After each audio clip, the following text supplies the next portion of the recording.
All right, welcome back to the channel, everybody. This is part 2 on tips and tricks that I'm going to give you some really insanely useful information, and most of this is going to be stuff you probably haven't even heard from anybody else. So make sure you like and subscribe. I would really appreciate it. Now, it is raining in my game, so hopefully the audio isn't too loud, but rain, snow, sleet, or shine, we are going to be giving you some tips that's going to help you out. Now, the very first thing I want to teach you is how to actually run in this game. If you don't know that, you can actually go a little bit faster than you normally do. So as you see, we do not run very fast at all. It's actually pretty slow. It's like a mild jog.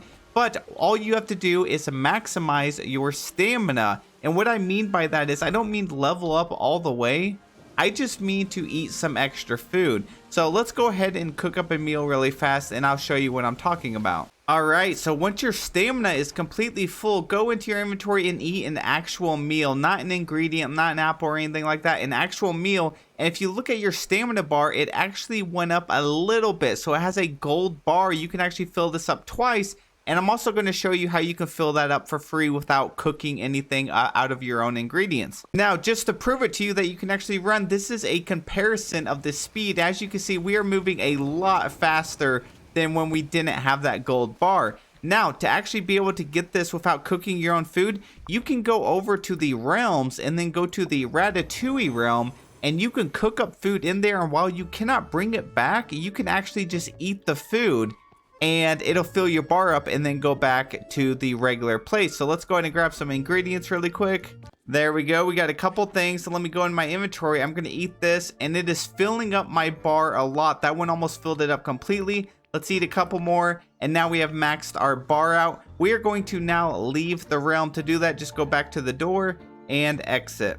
And there we have it. It is completely full still, and as long as you're just like picking up stuff and you're not burning a lot of stamina, you can be moving around the map as fast as this for the majority of your time. And if you would like to, you can just go back into that realm again and do the exact same thing, or just keep some extra foods on you. Now, let's move on to the second tip. The second tip is I'm actually going to show you how you can fill in these holes right here without using your shovel, because it takes a lot of stamina and it takes a lot of time. All you want to do is hit F or whatever it is to pull up your furniture. Click on something like the bed as something that's a large piece, and you can just put it down and then drag it and put it on the other one. And there we go. We just completely covered up all those holes. Now to save it, make sure you place the bed down and then back out fully. And there we go. If you do not place the bed down and actually like back out, the holes will actually respawn. And then now we can go back in there, pick it up, and it is gone. So if you were to have a massive garden like I have over here and you would like to clean all of that up, or you're digging for clay and over there in the swampy biome and you just have a bunch of holes everywhere, just go ahead and get you a large piece of furniture like the bed, and then you can stomp all those holes back into the ground. So let's move on to number 3. Now the third tip is, while you do need to go to different biomes, there's gonna be a point in time when you just are constantly bouncing back and forth between biomes because you're looking for a certain type of flower or some hardwood or something like that. Instead of actually teleporting to each biome, what you can do is just go in a build mode, and you can just do this to make it a little bit faster. So you could just scan kind of the different biomes and see what you're missing and see what kind of ingredients and items are laying around. So maybe I need some coconut trees. I'd go down here to the same place and just scan it really quick and see if I can see any coconuts on the trees. Or if I need a certain type of flower, like these blue flowers, I can just go ahead and look at it and kind of plan my route and see what direction I want to go. That is just a minor tip, but I do think it's very helpful if you get to a point where you're constantly bouncing back and forth and you just are getting really tired of running because the characters do not move very fast. Go into build mode and just scour the map. It is a lot faster than doing it by yourself. Moving on to the next tip, you can actually create your own tree farm. Now, while you can go and pick them up by, again, going into build mode and clicking on something and putting it in your backpack, you can actually put these trees down in a faster way of doing it. So go into build mode again, but this time we're going to scroll down to landscaping, click on trees, and then whatever tree you're trying to get, like these plaza trees, you can just click on it. It doesn't cost any resources, it doesn't cost anything, and you can put an infinite amount of trees down, and you can use this to make a tree farm to get you some softwood. Now, if you want some of the hardwood, I believe it is going to be the fir trees, which is right here. So you can just get some of these fir trees and place them down and make a little tree like wood farm for that as well. And you can also just use this to decorate your village however you want. Once again, it doesn't cost any resources and it is very helpful. So make sure you go back to that build mode. Check out the stuff down here in the landscaping. You can put different kinds of rocks, paths. You can even go and click on some of these fencings and you can put some extra fences. Just drag it whatever direction you want to do it, or you can just get rid of it. Now, if you're still needing some hardwood and softwood and you're not getting it fast enough, even with your tree farm, you're just a little bit impatient, you can actually do the Anna quest line, so along with the frozen stuff, and that will give you an upgraded shovel. You can then use it to pick up all of these stumps and all the stumps over in the other biomes, and they will drop you a ton of sticks every single time. So that might be something you want to do if you want to get some extra wood.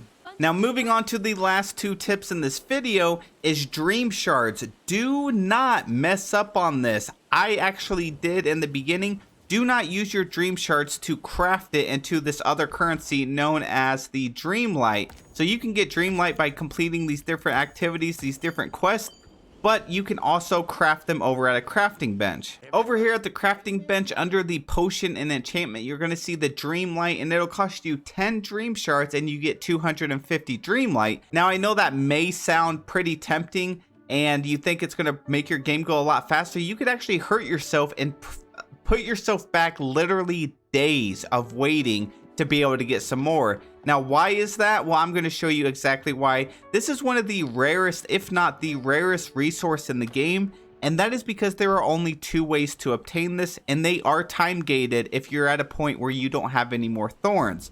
So to get them is you have to go up to these thorns and start clearing your map, and each time you do a thorn, you have a very, very small chance of getting a dream shard. And so if you run out of thorns on your map, the only way to get more thorns to actually spawn is you have to wait every real life day. So every real life day, 10 more thorns are going to spawn somewhere on the map. And if you get to a point where you have no more dream shards and you have some quests that you need to progress, you're going to have to wait literally 24 hours for a chance to get some more dream shards. You're only going to get 10 a day, and that really sucks. Now, the only other way you can get dream shards as of now is by feeding creatures in specific zones. Well, actually any zone. So for in this zone, I have the squirrel. I can go up here, but you have to feed him your favorite food. So for instance, the squirrel enjoys the apples. If you feed him, he has a small chance of dropping a dream shard.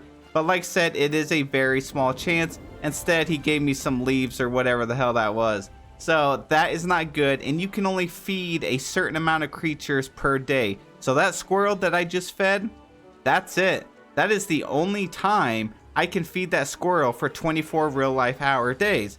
So once again, dream shards, don't mess them up, keep them. You also have 25 in your mailbox that the developers sent us because people were accidentally spending them and crafting them. So if you get dream shards, put them in your chest because you may need them later. And the very last tip I can give you, and this is the most important tip, is to subscribe to my channel. I promise you, you won't regret it. I will be the guy, the go-to for Dreamlight Valley. I love this game. I've played so many hours, and I love just tearing it into pieces and figuring out how every little thing works. And I want you to come along the journey with me. I also got live streams coming on, so I want to try and get to that almost daily. I want to get in routine that we can do some live streams daily and just grow as a community. I also have my Discord link below. You are very much welcome to join that if you'd like to. If you don't, I'll see you in the comment section and we can chat there. So thank you guys so much for watching. I will be doing a part 3 later this week, so be sure to subscribe, like this video, and I will see you then.